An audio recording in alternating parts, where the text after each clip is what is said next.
হাট বাজার, চাইছেন ভোট, দিচ্ছেন নানা প্রতিশ্রুতি। এ নিয়ে আরও জানাতে নগরীর ৯ নং সংসদীয় আসন থেকে যুক্ত হচ্ছেন ফয়সাল করিম। ফয়সাল, নির্বাচনী প্রচারণায় প্রার্থীরা কি বলছেন, বিস্তারিত জানাবেন। সানি, আমরা দেখছি যে ভোটের যে উত্তাপ, সেই উত্তাপ বিভিন্ন পাড়া মহল্লা, হাট বাজার এবং অলিতে গলিতে ছড়িয়ে দিচ্ছেন বিভিন্ন দলের প্রার্থীরা। এবং আজকে যেহেতু ছুটির দিন শুক্রবার, সেই শুক্রবারকে আলাদা গুরুত্ব দিয়ে, যেহেতু আজকে অধিকাংশ মানুষই তাদের ঘরে অবস্থান করছেন, সেহেতু আলাদা গুরুত্ব দিয়ে প্রার্থীরা প্রচারণা চালাচ্ছেন।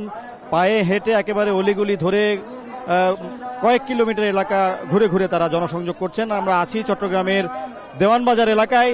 এখানে আজকে জনসংযোগ করছেন বিএনপি মনোনীত প্রার্থী আবু সুফিয়ান এবং তার সাথে আছেন দলের নেতাকর্মীরা। এবং আমরা দেখছি যে এক ধরনের উৎসবের আমেজ যেমন আছে, তেমনি পুরো এলাকায় আসলে সাধারণ মানুষের মধ্যেও এক ধরনের ভোটের হাওয়া বা ভোটের যে উত্তাপ সেটি দেখা যাচ্ছে। পাশাপাশি কিছুটা দুর্ভোগও আছে, বিশেষ করে এই যে নেতাকর্মীদের উপস্থিতি কিংবা জনসংযোগকে ঘিরে যানজট এবং কিছু নাগরিক দুর্ভোগও দেখা যাচ্ছে। তবে সবকিছুকে ছাপিয়ে সুষ্ঠু ভোট এবং একটি শান্তিপূর্ণ ভোট আশা করছেন যারা নাগরিক আছেন।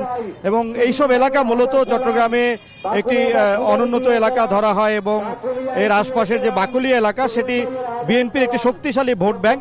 এবং এখানে গিয়ে প্রার্থীরা মূলত যে প্রধান সমস্যা জলাবদ্ধতা, বর্জ্য এবং মশা, এগুলোকে গুরুত্ব দিচ্ছেন। পাশাপাশি সড়কের যে অবকাঠামোগত উন্নয়ন কিংবা এখানকার যে স্থানীয় স্বাস্থ্য এবং শিক্ষা ব্যবস্থা, সেগুলোকে গুরুত্ব দিচ্ছেন। পাশাপাশি এইসব এলাকায় দীর্ঘদিনের একটি বড় সমস্যা হচ্ছে যানজট এবং অনিয়ম, চাঁদাবাজি, সেগুলোকেও কিন্তু তারা দমন করার উপর জোর দেওয়া হচ্ছে। পাশাপাশি বিএনপির যে দলীয় কর্মসূচি, যে ৩৬ দফা আছে, সেই ৩৬ দফার পক্ষেও কিন্তু এখানে প্রার্থীরা প্রচারণা অংশ নিচ্ছেন।